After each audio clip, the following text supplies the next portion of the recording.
आज हम लोग सीखेंगे सिंथेसिस में दो वाक्यों को जोड़कर एक सिंपल, कॉम्प्लेक्स और कंपाउंड सेंटेंस बनाना। देखिए, कंपाउंड सेंटेंस, सिंपल और जो कॉम्प्लेक्स आपका होता है, ये बनाना लोग बहुत ही इसको कठिन समझते हैं कि सिंथेसिस बहुत ही बोरिंग चैप्टर है, बहुत उबाऊ है, या बहुत कठिन टॉपिक है। लेकिन आज मैं आपको बहुत ईजी वे में इसको समझाऊंगा। तो चलिए अब हम लोग देखेंगे सिंथेसिस होता क्या है। जैसे कि आप देख सकते हैं, सिंथेसिस का मतलब होता है संश्लेषण। संश्लेषण का मतलब होता है जोड़ना। क्या होता है? संश्लेषण का मतलब होता है जोड़ना। ठीक, तो हम सीखेंगे आज सिंथेसिस। देखिए, सिंथेसिस का मतलब होता है दो सिंपल वाक्यों को जोड़कर। ठीक, दो सिंपल वाक्यों को जोड़कर, जैसे दो सिंपल वाक्य हैं, ठीक, एक और दो, इनको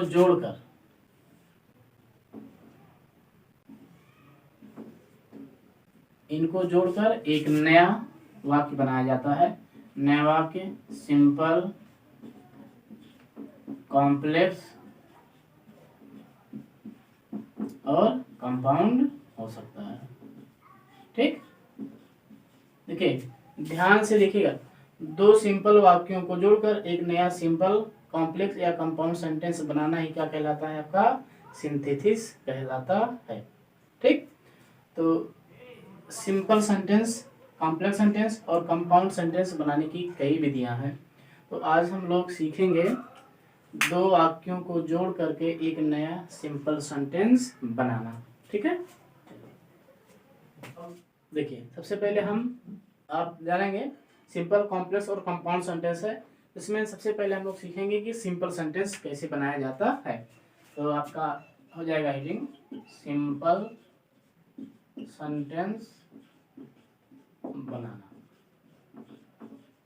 अब ये सिंपल सेंटेंस कैसे बनता है? ठीक, चलिए देखिए, सिंपल सेंटेंस बनाने की कई विधियां हैं। इसमें से पहला है पार्टिसिपल।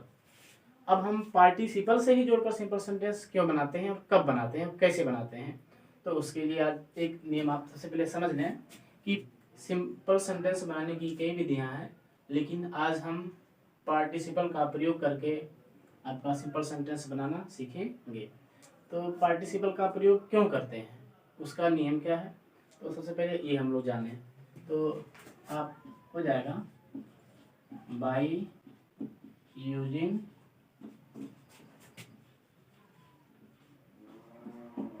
प्रेजेंट पार्टिसिपल, मतलब कि प्रेजेंट पार्टिसिपल का प्रयोग करके एक सिंपल सेंटेंस बनाना। क्लियर, ये हो गया।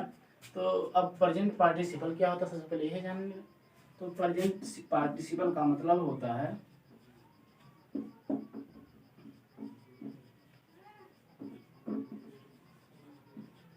प्रेजेंट पार्टिसिपल बराबर होता है वर्ब के फर्स्ट फॉर्म में आईएनजी। क्या होता है प्रेजेंट पार्टिसिपल? प्रेजेंट पार्टिसिपल बराबर होता है वर्ब का फर्स्ट फॉर्म प्लस आईएनजी।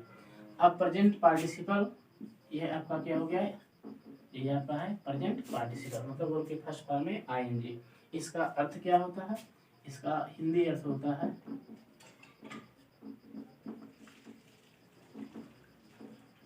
ता हुआ, ती हुई,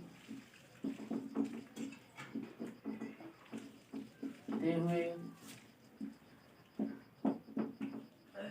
कर करके इत्यादि, ये होता है पार्टिसिपल। ठीक, तो by using present participle, present participle क्या होता है, वर्ब का फर्स्ट फॉर्म प्लस आईएनजी होता है। ठीक है, तो हम पार्टिसिपल का प्रयोग कब करेंगे, तो इसके लिए कंडीशन है। तो इसका कंडीशन क्या है, इसको आप नोट कर लीजिए कि प्रेजेंट पार्टिसिपल होता क्या है। चलिए,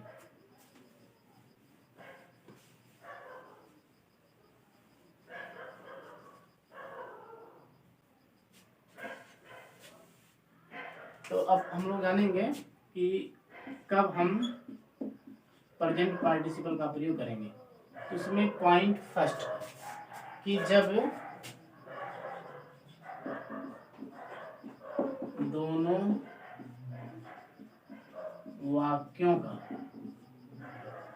वाक्यों का सब्जेक्ट क्या हो, दोनों वाक्यों का सब्जेक्ट कॉमन हो। अब कॉमन होने का मतलब क्या, देखिए सब्जेक्ट फर्स्ट और सब्जेक्ट सेकंड ये क्या हो, कॉमन हो। अब कैसे कॉमन हो, अगर पहले का सब्जेक्ट ही है दूसरे का भी ही होना चाहिए, पहले का अगर सी है तो दूसरे का भी सी होना चाहिए, ठीक है।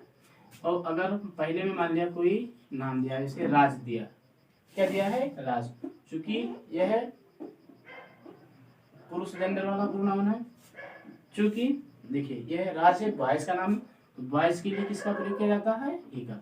और अगर यहाँ पे किसी लड़की का नाम होता तो लड़की के लिए, जैसे मान लीजिए एक नाम है ये, तो लड़की के लिए किसका यूज किया जाता है, सी का यूज किया जाता है, ठीक। और ध्यान रहे कि अगर यहाँ पर कोई डिटरमाइनर दिया हो और उसके बाद कोई नाउन दिया हो, डिटरमाइनर मतलब ए आइंदा 1 2 3 4 पे डिटरमाइन होता है। तो अब डिटरमाइनर में अगर यन, यन का मतलब होता है नाउन, नाउन में अगर किसी लड़के का नाम है तो ही, लड़की का नाम है तो सी, अगर कोई निजी वस्तु है तो इट का प्रयोग करते हैं। तो ये हो गया आपका कॉमन, कि जब दोनों वाक्यों का सब्जेक्ट फर्स्ट और सब्जेक्ट कॉमन हो तब हम प्रेजेंट पार्टिसिपल का यूज करते हैं, ठीक है। तो अब इसको समझे और फिर आगे बढ़ते हैं। चलिए अब ये हो गया नोट, कि इसमें लिखा है जब दोनों वाक्यों का सब्जेक्ट कॉमन हो तो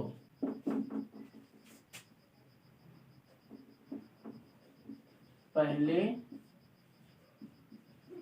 वाक्य के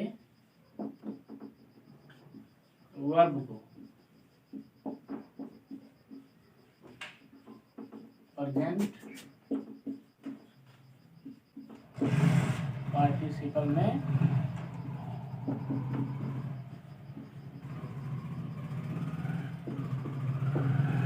चेंज करते हैं। ऐसे देखिए, अब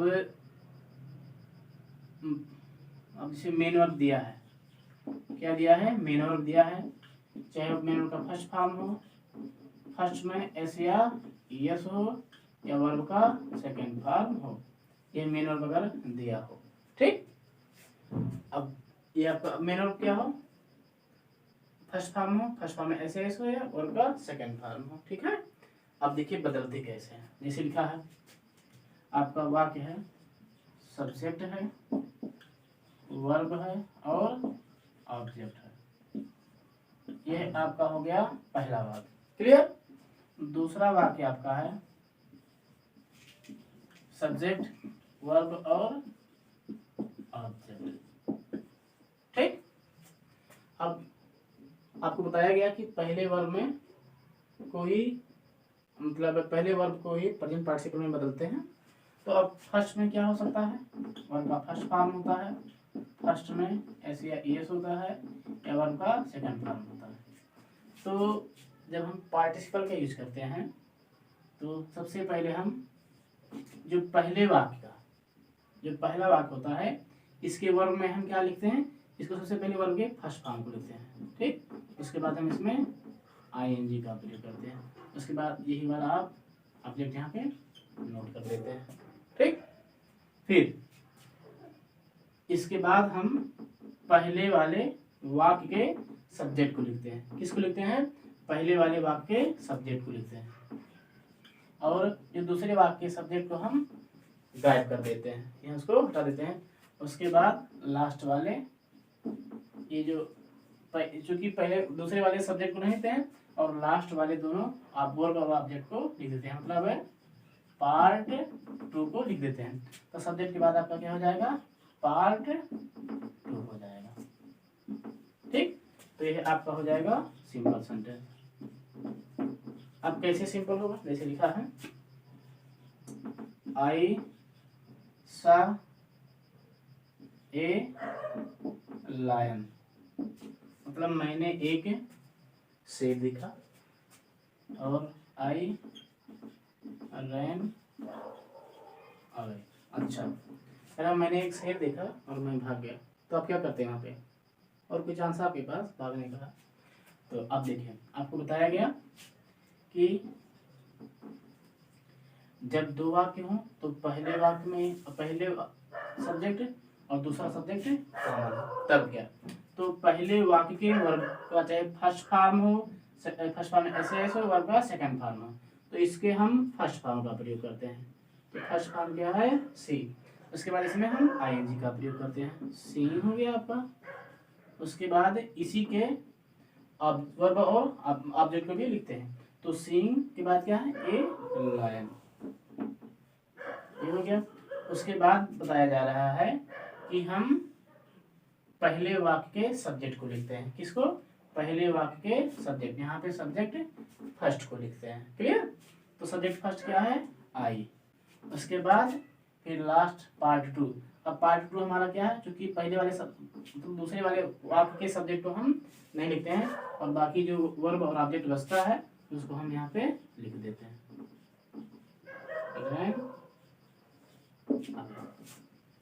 आए समझ में? नोट कर लीजिए। तो देखिए बदलाव क्या क्या हुआ है। वर्ब मतलब पहले वाक्य के वर्ब को आईएनजी का प्रयोग किया है, फिर उसके लास्ट वाले ऑब्जेक्ट को भी यहाँ लिखा गया है। ठीक। उसके बाद प्रथम वाक्य के सब्जेक्ट को लिखा गया है, और इसके सब्जेक्ट लिखने के बाद चूंकि दूसरे वाक्य के सब्जेक्ट को नहीं लिखा जाता है, उसके बाद इसके लास्ट वाले पार्ट टू को हम इसमें ऐड कर देते हैं, रैन अवे। तो seeing a lion I ran away.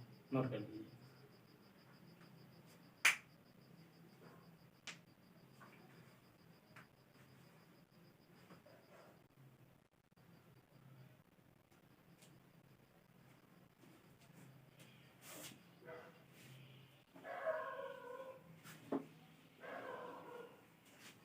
चलिए फिर अगर देखिए ये तो हो गया, लेकिन अगर मान लिया इसे आपको बताया गया कि पहले में कोई नाउन है, उसके में दूसरे वाले वाक्य में उसका प्रोनाउन हो, जैसे रोहन सा ए टाइगर। रोहन ने एक चीता देखा और वह देखकर भाग गया। तो कैसे बताएंगे? तो आपको बताया गया कि अगर दो वाक्य हो इसमें पहला सब्जेक्ट फर्स्ट और सब्जेक्ट कॉमन हो, ठीक, तो पहले वाले वाक्य के वर्ब के फर्स्ट फॉर्म में आईएनजी का प्रयोग करते हैं। तो फर्स्ट फॉर्म है सा, तो सा का फर्स्ट फॉर्म होगा सी। उसके बाद इसमें हम आईएनजी का प्रयोग करेंगे, फर्स्ट फॉर्म के वर्ब का प्रयोग। उसके बाद उसके ऑब्जेक्ट को भी हम वहीं लिख देते हैं। तो सीइंग ए टाइगर। ठीक। फिर बताया गया कि पहले वाक्य के पार्ट को वर्ब और ऑब्जेक्ट को लिखने के बाद पहले वाक्य के हम सब्जेक्ट को लिखते हैं। इसको लिखते हैं सब्जेक्ट को। तो यहाँ हो गया रोहन। और दूसरे वाक्य के हम सब्जेक्ट को नहीं लिखते हैं, और उसके बाकी बचे जो पार्ट होता है उसको हम यहीं पर लिख देते हैं। तो पार्ट टू में हमारा क्या है? रैन अवे।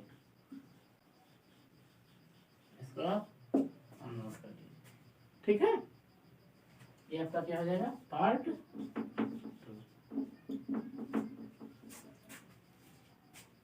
नोट कर लीजिए इसको। अभी तक तो दिया गया था कि जब पहले वाक्य और दूसरा वाक्य में सब्जेक्ट कॉमन हो, ठीक, और उसमें मेन वर्ब दिया हो, चाहे वर्ब का फर्स्ट फॉर्म हो, फर्स्ट फॉर्म में एस एस हो, या आप मतलब वर्ब का सेकंड फॉर्म हो, तो उसमें हम आईएनजी का प्रयोग करते हैं। लेकिन अगर उसमें वर्ब के फर्स्ट फॉर्म सेकंड फॉर्म का यूज ना करके क्या दिया हो,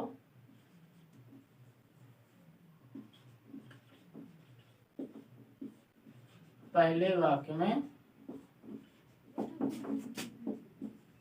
बी का रूप दिया हो, क्या दिया हो? बी का रूप दिया हो।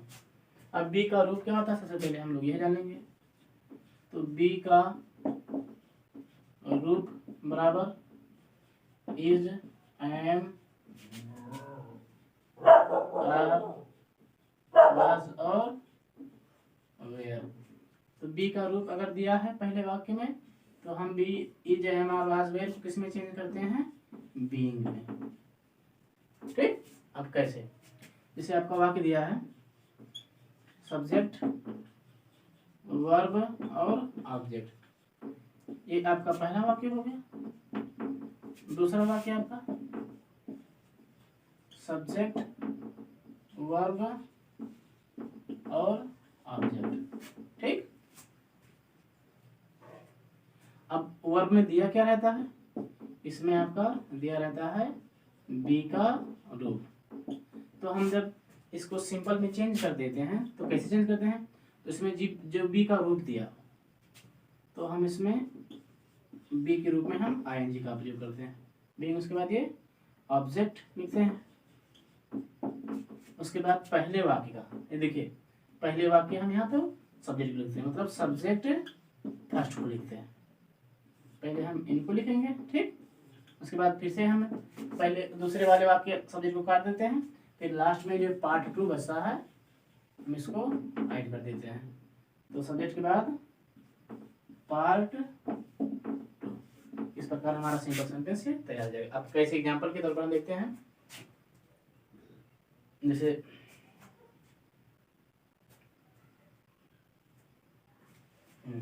अब जैसे एग्जांपल के तौर पर हम देखते हैं ही वाज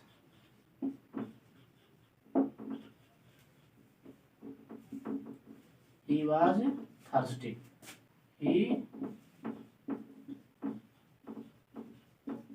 drank water। देखिए वह प्यासा था और उसने पानी पी लिया। तो आपको यही बताया गया कि यदि पहले वाक्य में बी का रूप दिया हो तो उसको हम किसमें चेंज कर देते हैं, वाज वेयर या इज एम आर को बीइंग में। किसमें, बीइंग में। उसके बाद उसके ऑब्जेक्ट लिखते हैं। तो बीइंग के बाद क्या है आपका थर्स्टी, बीइंग थर्स्टी, ये हो गया। उसके बाद हम पहले वाक्य के सब्जेक्ट लिखते हैं। तो पहले वाक्य में सब्जेक्ट क्या है, ही, तो ही हो जाएगा। उसके बाद कॉमा लगाएंगे। फिर जो दूसरे वाक्य का सब्जेक्ट होता है इसको हम नहीं लिखते हैं, फिर उसके शेष भाग को जो पार्ट 2 के नाम से जाना जाता है इसको हम लिख देते हैं। तो being thirsty he drank water, मतलब प्यासा होने के कारण उसने पानी पी लिया। ठीक, ऐसा समझ में क्या करना है, देखिए अगर is am are was they मतलब बी का रूप दिया है तो उसमें हम बीइंग का प्रयोग करते हैं। उसके बाद शेष भाग को लिख देते हैं और उसके बाद पहले वाक्य के सब्जेक्ट को लिखते हैं और दूसरे वाक्य के सब्जेक्ट को नहीं लिखते हैं और बाकी शेष भाग को यहाँ पर हम लिख देते हैं। इस प्रकार हमारा सिंपल सेंटेंस तैयार हो जाता है। चलिए इसको नोट करते तक एक एग्जाम्पल मैं और बता रहा हूँ।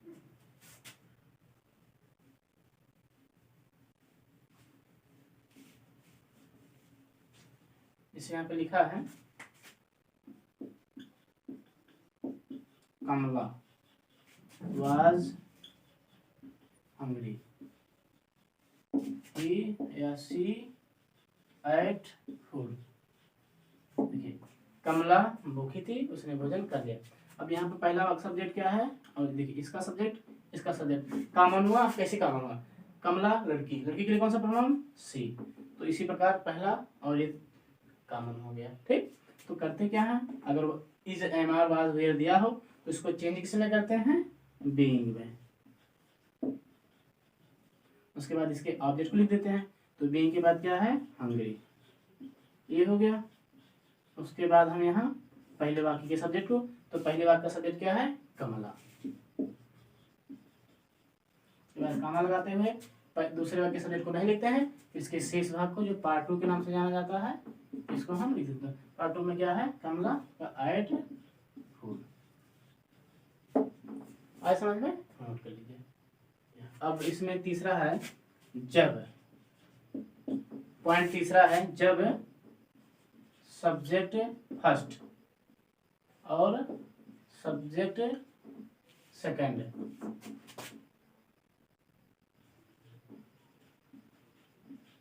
कॉमन ना हो।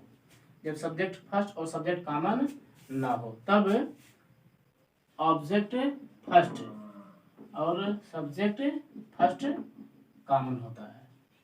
क्या होता है, कॉमन होता है। अब कैसे कॉमन होता है, देखिए अगर ऑब्जेक्ट में दिया क्या है, मी दिया है, इसका सब्जेक्ट क्या होता है, आई। उसके बाद अगर अस दिया है तो इसका सब्जेक्ट वी, यहाँ हिम दिया है तो इसका सब्जेक्ट ही, हर दिया है तो इसका सब्जेक्ट सी, देम दिया है तो इसका सब्जेक्ट दे। ठीक है, इस प्रकार आप समझ सकते हैं। मतलब जब सब्जेक्ट फर्स्ट और सब्जेक्ट सेकंड दोनों कॉमन ना हो तो उसमें ऑब्जेक्ट, पहले वाक्य का ऑब्जेक्ट और दूसरे वाक्य का सब्जेक्ट दोनों कॉमन होता है। ठीक,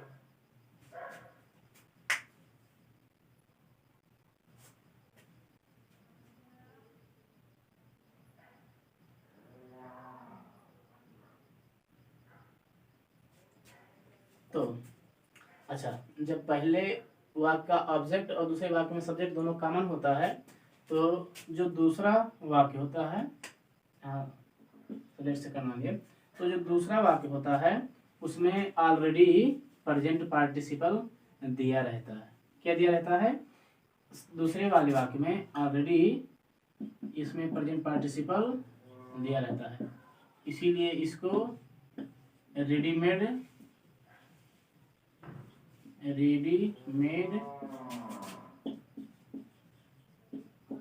पार्टिसिपल कहते हैं। ठीक है, जब पहले वाक्य का ऑब्जेक्ट और दूसरे वाक्य का सब्जेक्ट दोनों कॉमन होता है तो जो दूसरा वाक्य होता है उसमें ऑलरेडी वर्ब के फर्स्ट फॉर्म में आईएनजी अर्थात प्रेजेंट पार्टिसिपल दिया रहता है, इसीलिए इसको हम रेडीमेड पार्टिसिपल कहते हैं। अब इसका फार्मूला क्या हो जाएगा? जैसे सब्जेक्ट, वर्ब और ऑब्जेक्ट, ये पहला वाक्य हो गया। और दूसरा वाक्य में आपको बताया गया कि इसमें पहले से ही प्रेजेंट पार्टिसिपल दिया रहता है, तो क्या हो जाएगा? सब्जेक्ट रहता है, फिर उसके बाद ऑक्सिलरी वर्ब। अब auxiliary verb is, am, are, was, were, जो भी आपका has been, have been, had been, shall be, will be, ये सब आपका ऑक्सिलरी वर्ब है। उसके बाद वर्ब के फर्स्ट फॉर्म में आईएनजी और ऑब्जेक्ट, मतलब यही आपका प्रेजेंट पार्टिसिपल पहले से इसमें दिया रहता है। तो हम क्या करते हैं?